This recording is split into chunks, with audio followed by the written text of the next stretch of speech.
안녕하십니까. 암호화폐 정보를 전달해드리는 닥터 비트맨입니다. 연휴의 시작 토요일도 슬슬 마무리되고 있습니다. 어떻게 오늘 하루 잘 보내셨나요? 이제 본격적인 추석이 시작이 되면서 많은 인파들의 귀성길 행렬이 보이는 것 같습니다.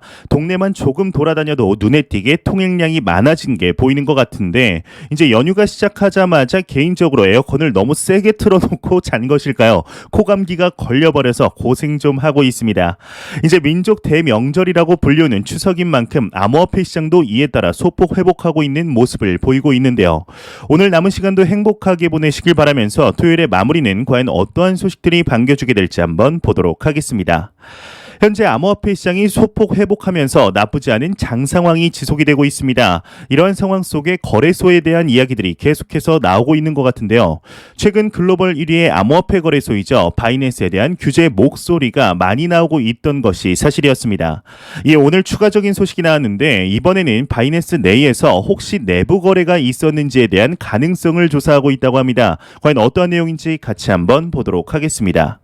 미국의 CFTC에서 소식이 나왔습니다. 바이낸스 내부자 거래 가능성에 대해서 조사 중이다 헤드라인이 장식이 되어 있습니다. 블룸버그 통신에 따르면 미국 조사 당국이 바이낸스 내부자 거래 및 시장 조작 가능성을 조사하고 있는 것으로 나타났다고 합니다. 업계 관계자의 경우는 조사 당국이 바이낸스 및 직원들이 개인 이득을 취했는지 여부를 조사하고 있다고 하는데 상품선물거래위원회이죠. CFTC의 조사관이 해당 조사를 담당하고 있으며 최근 몇 주 동안 잠재적 목격자에게 연락을 취해왔다 이야기를 하고 있습니다. 이제 이와 관련하여 바이낸스의 경우는 내부 불법 행위를 막기 위해 엄격한 정책을 펼치고 있다. 바이낸스에 대한 미국 당국의 조사가 강화되고 있다는 신호라고 평가를 했다고 하는데요. 이 내부자 거래에 관련하여서는 비단 해외 거래소만의 이야기는 아니었습니다. 우리나라의 경우도 빗썸이나 업비트 등 이제 내부에서 거래를 하고 있는 것이 아니냐는 의혹들이 상당히 많았었는데 이에 특검법을 통하여 이제 본인들이 일하고 있는 거래소에서 거래를 못하게 하는 등 법적으로 제재를 가하고 있는 상황이죠. 현재 바이낸스의 경우 여러분들도 잘 아시다시피 글로벌 규제기관들의 관심을 받고 있으며 바이낸스에 대한 조치가 곧 글로벌적인 거래소 규제안으로 지정될 가능성이 높기 때문에 이번 조사에서 내부자 거래를 했다라는 이야기가 나오지 않길 진심으로 바라보겠습니다. 지금 시기는 조금이라도 뭔가 나와서는 좋을 것이 없는 타이밍이죠. 이러한 상황 속에 이제 비트코인의 경우는 지난 2020년 10월부터 시작된 가격의 상승으로 인해 인플레이션 해지 수단으로서 자리를 잘 잡아가고 있는 것이 사실입니다. 이러한 모습을 보이며 전통적인 해지 자산이었던 금과 많이 비교가 되고 있는 것이 사실인데요. 이에 비트코인이 더 낫다, 아니다, 금이 더 낫다 등 많은 갑론을박이 오가고 있는 와중 오늘 추가적인 소식이 나왔습니다. 비트코인의 대표적인 홍보 기업이죠. 마이크로스트래티지의 CEO가 이에 대해 이야기를 했다고 하는 가치 저장소 측면에서 비트코인이 금보다 더 나은 이유를 제시했다고 합니다. 과연 어떠한 근거를 제시했을지 같이 한번 보도록 하겠습니다. 마이크로스트래티지의 CEO가 이야기를 했습니다. 가치 저장소 측면에서 비트코인이 금보다 더 나은 이유를 제시했다 헤드라인이 장식이 되어 있습니다. 마이크로스트래티지의 대표이자 기사에서도 나오는데 이제 비트코인의 전도사라고 써 있네요. 아주 정확한 이제 정확히 맞는 말이죠. 이 마이클 세일러의 경우는 최근 트위터를 통해서 더 나은 가치 저장소 측면에서 비트코인이냐 금이냐에 대한 논쟁을 포기해야 될 때인 이유를 제시했다고 합니다. 이제 더 이상은 이러한 논쟁이 무의미하다는 것이 아닌가 생각이 드는데 그는 2021년에만 비트코인이 332% 급등을 했고 금은 10.5% 하락을 했다 언급을 하고 있습니다. 그는 지난 10년간 금의 연간 수익률이 제로인 것에 비해 비트코인의 연간 수익률이 146%라는 점도 상기시켰다고 하는데 이 외의 내용은 그리 중요하지 않아 넘어가도록 하겠습니다. 현재 비트코인과 금에 대한 논쟁들이 상당히 많은데 수치로서 아예 할 말이 없게 만드는 것 같습니다. 실제로 비트코인의 연간 수익률의 경우는 다른 자산군들에 비해 최소 10배 이상 앞서고 있는 것이 사실인데요. 비트코인이 압도적으로 1위이며 그 다음 2위로는 이제 미국의 나스닥 지수라고 합니다. 이는 연 20%의 수익을 나타내고 있으며 3위는 미국 기반 회사들의 주식을 모아둔 미국의 라지캡이 연간 수익률 14%로 뒤를 잇고 있습니다. 이제 계속해서 비교되고 있는 금의 경우는 마이클 세일러가 이제 제로라고 했지만 당연히 정확히 제로는 아니겠죠. 2011년 이후 연간 1.5%의 수익을 이제 창출하고 있으며 지난 11년 중 5년은 자산의 손실을 초래했다고 합니다. 이제 골드 프라이스에 따르면 금의 가격은 2021년 초 이후에 이제 8.5% 떨어졌고 비트코인을 싫어하는 대표적인 인물이죠. 이제 아들이 비트코인에 올인하여서 마음이 아프다는 피터 시프 또한 이번 연도 금의 가격을 보고 원통함을 자아냈다고 합니다. 비트코인의 경우는 그간 역사 속에서 연간 손실이 발생한 건 단 2년뿐이었습니다. 2014년 58%의 하락과 2018년이었죠. 이제 지난 초 이제 강세장 이후 약세장 당시 73% 하락한 바 있었는데요. 아직까지도 비트코인보다 금이 낫다라는 의견들도 많이 나오고 있지만 금을 모두 팔고 비트코인을 매수하는 기관 투자자들이 나올 만큼 비트코인에 대한 인식이 상당한 속도로 변화하고 있는 것이 사실입니다. 미래는 그 누구도 알 수가 없습니다. 하지만 흐름은 읽을 수가 있죠. 현재 모든 것이 디지털로 넘어가는 상황 속에 글로벌 국가들의 디지털 화폐의 개발과 더불어 디지털 자산의 탄생은 어찌 보면 당연한 순리이지 않을까 싶습니다. 과연 비트코인이 앞으로도 경이로운 연평균 수익률을 보여줄 수 있을지 한번 같이 지켜보도록 하겠습니다.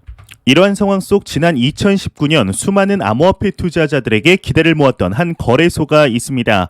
글로벌 최초의 현금이 아닌 이제 현물로 거래를 진행하는 선물 거래소 벡트인데요. 이제 벡트의 경우는 2019년 빅3 이벤트 중 하나로서 불리우며 비트코인의 거래량에 상당한 유동성을 공급할 것으로 기대감을 모았었습니다. 이제 일각에서는 비트코인 ETF보다 오히려 벡트의 거래소 오픈이 더욱 큰 파장을 불러 일으킬 것이라고 이제 생각을 했었죠. 하지만 막상 벡트가 오픈한 이후에 이제 하루 거래량이 71BTC라는 말도 안 되는 거래량이 나오자 소문난 벡트에 먹을 게 없었다라는 내용까지 나오며 실망한 매물까지 실망 매물이죠. 쏟아져 나오며 비트코인의 가격이 급락하는 사태까지 벌어졌었습니다. 하지만 시간이 흐르며 서서히 거래량이 회복이 되면서 2020년 중후반에 들어서는 연일 선물 거래량이 사상 최고치를 경신하였는데 이처럼 승승장구하고 있는 벡트에서 새로운 소식이 나왔습니다. 현재 나스닥에 상장되어 있는 대표적인 암호화폐 기업하면 코인베이스가 떠오르는데요. 이 코인베이스와 같이 뉴욕 증권거래소에 상장할 가능성이 높아졌다고 합니다. 빠르면 10월 상장될 가능성도 있다고 하는데 내용 한번 같이 보도록 하겠습니다. 미국의 벡트 10월 뉴욕 증권거래소 상장하나 SEC 스펙 승인 이렇게 헤드라인이 멋지게 장식이 되어 있습니다. 미국 인터컨티넨탈 거래소의 디지털 관련 자회사 벡트의 경우는 뉴욕 증권거래소 상장을 위한 스펙 신청이 SEC의 승인을 받아 10월 주주총회를 열고 합병을 승인한다고 합니다.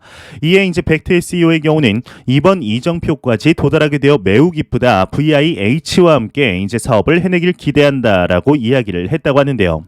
현재 암호화폐 기업들의 상장을 위한 노력들이 심심치 않게 보이는 것 같습니다. 이러한 암호화폐 기업들의 상장 소식들은 암호화폐 시장을 제도권으로 받아들이고 있다는 규제 당국의 간접적인 증거일 뿐 아니라 전반적으로 시장이 성숙하고 있다는 증거가 되게 되는데요. 과연 앞으로 이러한 기업들이 계속해서 나오길 진심으로 바라보겠습니다. 이러한 소식과 더불어서 최근 암호화폐 시장이 제도권 안으로 진입이 가속화됨에 따라 금융의 중심이라고 불리우는 국가이죠. 미국에서 참 많은 소식들이 나오고 있는데 현재 미국의 많은 도시에서 암호화폐를 긍정적으로 보는 기조가 눈에 띄게 증가를 하고 있습니다. 이 중 대표적인 도시가 바로 마이애미주인데요. 이 마이애미주의 경우는 지난 5월 중국의 채굴 금지로 인해 많은 채굴업자들이 미국으로 이주하는 골드러시가 현재도 진행 중인 상황 속에 중국의 비트코인 채굴자 이주를 위해 전기세를 인하할 것이라 발표하며 상당한 화제가 되었었습니다. 이제 이뿐 아니라 세계 최대 암호화폐 컨퍼런스가 이제 지난 6월 마이애미주에서 개최되며 암호화폐 투자자들의 관심을 이끌었었는데 이러한 소식들과 함께 지난 8월 하나의 소식이 나오게 됩니다. 바로 마이애미에서 독자적인 암호화폐를 출시한 것이죠. 이름은 도시의 이름을 딴 마이애미 코인인데 이 코인의 발행 목적은 도시의 인프라 프로젝트나 이벤트에 자금을 조달하는 데 목적을 두고 발행이 되었다고 합니다. 실제로 이제 코인마켓캡에 들어가 보게 되면은 마이애미 코인이 등록이 되어 있는 것을 확인할 수가 있습니다. 이런 상황 속에 마이애미의 시장이죠. 프란시스 수아레즈가 이 코인과 관련해서 언급을 했다고 하는데요. 매년 6천만 달러의 수익을 창출할 것으로 기대하고 있다고 합니다. 과연 어떠한 내용인지 같이 한번 보도록 하겠습니다. 마이애미 시장이 언급을 했습니다. 마이애미 코인은 매년 6천만 달러 수익 창출을 기대할 수 있다 헤드라인이 장식이 되어 있습니다. 야후 파이낸스에 따르면 마이애미의 시장인 프란시스 수아레즈의 경우는 시 정부가 자체 발행하는 마이애미 코인과 관련해서 매년 6천만 달러 수익을 창출할 것이라고 전망을 했다고 합니다. 이제 그는 시 정부는 마이애미 코인 수익의 일부를 시 정부로 유입시킬 계획이라며 향후 마이애미 예산의 적잖은 부분을 차지하게 될 것이다 내다봤다고 하는데, 앞서 8월 마이애미 정부는 정식 채굴에 돌입을 하였으며 이를 통해 조달된 자금은 앞서 말씀드린 대로 도시 인프라 확장 및 행사에 사용될 예정이라고 전한 바 있었다고 하네요. 현재 글로벌적으로 보았을 때 이러한 시티코인은 마이애미주가 최초의 사례인데요. 이와 같은 다양한 유즈 케이스가 앞으로도 나오지 않을까 싶습니다. 마이애미 또한 어찌 보면 실험적으로 시행한 것일 수 있는데 앞으로도 이제 또 다른 주에서 이와 같은 내용들의 소식들이 나오게 될지 한번 지켜보도록 하겠습니다. 이러한 소식과 더불어서 가볍게 보고 넘어갈 만한 소식이 나왔습니다. 혹시 여러분들은 WWE라고 혹시 아시나요? 이제 말 그대로 프로레슬링인데 저도 어렸을 때 굉장히 좋아하며 학교에서 친구들과 여기서 나오는 기술들을 따라하다가 많이 다치기도 했지만 그래도 굉장히 좋아했던 기억이 있습니다. 게임기로 게임까지 하며 프로레슬링을 즐겨봤던 팬 중 한 명이었는데요. 이 중에 이제 제가 가장 좋아하는 프로레슬러가 바로 존 시나라는 인물입니다. 이제 유캔 신비하면서 피니시를 하는 그 모습에 매료가 되었었죠. 이제 선역과 악역을 오가며 명실상부 프로레슬링의 간판 스타였던 이제 이 인물이 과연 암호화폐 시장과는 무슨 인연이 있길래 제가 소개를 하는 것일까요? 지난 8월 WWE 측에서 하나의 소식이 나오게 됩니다. 바로 존 시나를 내건 NFT 상품을 출시할 예정이라고 하는데, 이 소식이 나오기 이제 4개월 전에도 또 다른 레슬러인 언더테이커의 NFT 컬렉션을 출시하여 성공적으로 마무리되었던 적이 있습니다. 그 경험을 가지고 존 시나의 NFT를 출시할 계획을 세운 것 같은데 드디어 NFT 판매 결과가 나왔습니다. 과연 존 시나의 NFT는 어떻게 되었을까요? 이에 관한 소식 같이 한번 보도록 하겠습니다. 죄송합니다. 말이 너무 꼬이네요. 네, 내용으로 바로 들어가겠습니다. 이제 WWE 존 시나 NFT 7.4%만 팔렸다. 대실패다. 이렇게 헤드라인이 장식이 되어 있습니다. 코인텔레그래프에 따르면 WWE 프로레슬러 존 시나가 최근 지난달 실물 수집품이 포함된 500개 수량의 골드 패키지 NFT를 출시했으나 37개가 판매되는데 그쳤다. 개당 $1,000의 가격과 마케팅 방법 모두 완전히 틀렸다라고 말했다고 합니다. 이제 인터뷰 내용에서도 존 시나의 극대노가 눈에 보이는 것 같습니다. 현재 이처럼 스포츠 씬에서 NFT와 관련된 내용들이 많이 나오고 있는데 특히 이제 얼마 뒤에는 태권브이 NFT가 나오게 된다고 합니다. 이제 시간이 갈수록 NFT 시장이 확장이 되는 것이 눈에 띄게 보이고 있는데요. 과연 이 시장이 앞으로 얼마나 확장이 되게 될지 한번 같이 지켜보도록 하시죠. 존 시나의 명성도 있는데 37개 판매는 본인에게 조금은 쓰라릴 것 같네요. 현재 글로벌 중앙은행들의 최우선 과제가 하나 있죠. 바로 중앙은행 발행 디지털 화폐인 CBDC인데요. 현재 중국의 경우는 디지털 위안화의 개발은 거의 막바지에 다다른 것을 확인할 수가 있었습니다. 많은 실험의 성공을 통해서 상용화가 임박을 했는데 이제 중국 외에도 글로벌적으로 CBDC에 관한 개발이 가속화하고 있는 상황이죠. 이에 오늘은 새로운 국가에서 소식이 나왔습니다. 암호화폐 기사 중에서 이 국가에 대한 내용은 처음 본 것 같은데요. 디지털 화폐 발행을 고려 중이라고 합니다. 과연 어떠한 국가에서 소식이 나왔을지 같이 한번 보도록 하겠습니다. 벨라루스의 중앙은행에서 소식이 나왔습니다. 디지털 벨라루스 루블 발행 고려 중이다 헤드라인이 장식이 되어 있습니다. 벨라루스 중앙은행의 경우는 중앙은행 디지털 화폐인 디지털 벨라루스 루블 발행을 고려 중이라고 현지 매체가 보도를 했다고 합니다. 디지털 벨라루스 연구전략개발국의 부국장의 경우는 최근 회의에서 디지털 벨라루스 루블 발행 가능성에 대한 연구조사에 착수했다. 다만 실제 발행할지 여부는 아직 결정하지 않은 상황이라고 전했다고 하는데, 이어서 중앙은행 디지털 화폐는 디지털 핀테크 영역에서 가장 주목받는 분야라며 미래 기술 변화에 대비하기 위한 메커니즘이라고 평가를 했다고 합니다. 현재 글로벌적으로 CBDC의 발전과 개발이 계속되면서 디지털 화폐의 발전이 암호화폐 시장에 영향을 줄 것을 우려하는 목소리들도 나오고 있습니다. 이 CBDC와 이제 암호화폐는 전혀 다른 성격의 자산이죠. 디지털 화폐가 발전을 하게 됨에 따라서 오히려 암호화폐 시장에 긍정적인 영향을 미칠 것으로 전망이 되는데, 현재 암호화폐의 근본부터 달라지고 있는 현 상황 속 우리는 과도기적 단계에 위치해 있다고 생각을 합니다. 이러한 흐름을 잘 캐치하시어 지금의 자금의 흐름이 현재 어디로 흘러들어가고 있는지, 부의 흐름이 어디로 흘러들어가고 있는지 집중해야 될 시기가 아닐까 싶습니다. 현재 대한민국의 대명절 추석이 끝나게 되면 암호화폐 시장에는 크나큰 변화가 생길 것으로 보입니다. 바로 다가오는 9월 24일까지 가상자산 사업자 신고를 끝마쳐야 하기 때문이죠. 현재 우리나라의 4대 거래소의 경우는 크게 문제가 없지만 중소형 거래소의 경우는 그 문턱을 넘기가 쉽지는 않은 것으로 판단이 되는데, 이에 얼마 전 고객들의 가상자산 100% 이상을 보유하고 있다는 거래소에서 추가적인 소식이 나왔습니다. 9월 24일까지 신고할 예정이라고 하는데요. 내용 한번 같이 보도록 하겠습니다. 한비코에서 소식이 나왔습니다. 24일까지 FIU의 가상자산 사업자 신고를 할 예정이다. 이렇게 헤드라인이 장식이 되어 있습니다. 한비코가 다가오는 24일까지 금융위원회 산하 금융정보분석원에 가상자산 사업자 신고를 진행할 예정이라고 밝혔다고 합니다. 한비코는 현재 비트코인 마켓만 운영하고 있으며 실명 확인, 입출금 계정 발급을 진행 중이라고 하는데요.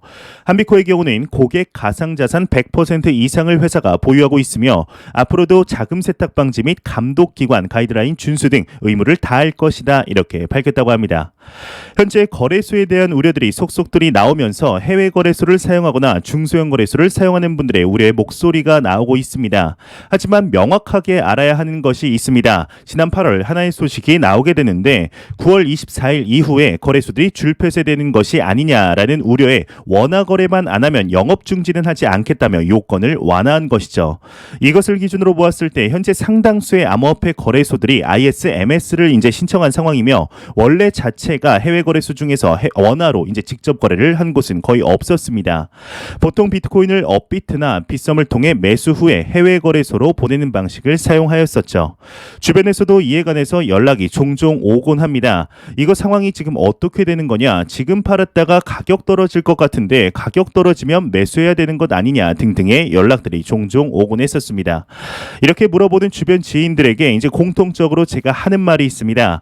현재 암호화폐 시장이 나아가는 길에 있어서 규제는 반드시 존재해야 하며, 대한민국뿐만이 아닌 전 세계적인 시장인 만큼 대한민국 자본이 엄청난 영향력을 끼치고 있는 상황은 아니다. 물론 특근법의 영향으로 가격이 출렁일 수도 있지만 그건 그 누가 와도 정확하게 맞출 수가 없다. 이게 만족스러운 답변은 안 될 것이라 생각을 하는데 나도 알 수가 없는 것을 어떻게 말해주겠는가. 다만 한 가지 확실하게 말할 수 있는 것은 이 특근법이라는 것이 비트코인을 포함한 암호화폐 시장의 장기적인 펀더멘탈에 스크래치조차 낼 수 없는 법안이다라고 이야기를 합니다. 이렇게 이제 제가 이야기를 하면 그러냐 알겠다 하고 보통 통화를 끊고 마는데요. 아마 이러한 반응이 나오는 것은 듣고 싶던 이야기가 아니어서 그렇지 않을까 하는 생각이 듭니다. 9월 24일 전에 팔고 상황 보다가 얼마까지 떨어지면 그때 매수해라 라는 이야기가 훨씬 흥미로울 테니 말이죠. 일단 9월 24일 이후에도 요건을 충족하지 않았음에도 원화로 거래를 하는 이제 거래소가 접속 중지를 당하는 것이지, 그렇지 않은 곳에서는 이제 크게 문제가 없을 것으로 예상이 됩니다. 우리가 우려하는 것보다 별탈 없이 그냥 지나가며 추가적으로 실명 계좌를 텄다라는 거래소의 소식들만 계속해서 나오게 되지 않을까 하는 생각이 듭니다. 너무 걱정하지는 않으셔도 되지 않을까 싶네요. 안 보고 가면 섭섭하겠죠. 마지막 크립토 공포 탐욕 지수입니다. 가격 회복의 영향일까요? 전날 대비 2포인트 상승한 50포인트를 기록하였습니다. 그럼에도 아직 중립 단계를 지속하고 있는데 이 지수는 0이면 공포, 100이면 낙관을 의미하게 됩니다.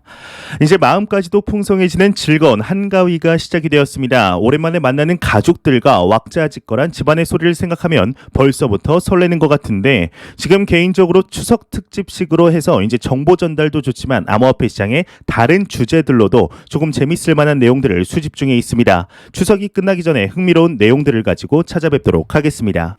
마지막으로 코인마켓캡에서 메이저 탑10 코인들 전반적으로 살펴보고 마무리하도록 하겠습니다. 시가총액 1위의 비트코인의 경우는 전날 대비 1.71%, 일주일 전 대비 7.7% 상승한 48,600달러대, 2위의 이더리움은 지금 0.04% 상승, 그리고 일주일 전 대비 8.38% 상승한 3,500달러를 나타내고 있습니다. 지금 카르다노 에이다의 경우는 전날 대비 0.31%, 일주일 전 대비 이제 1.11% 하락한 2.4달러대, 5위의 테더는 환율이죠.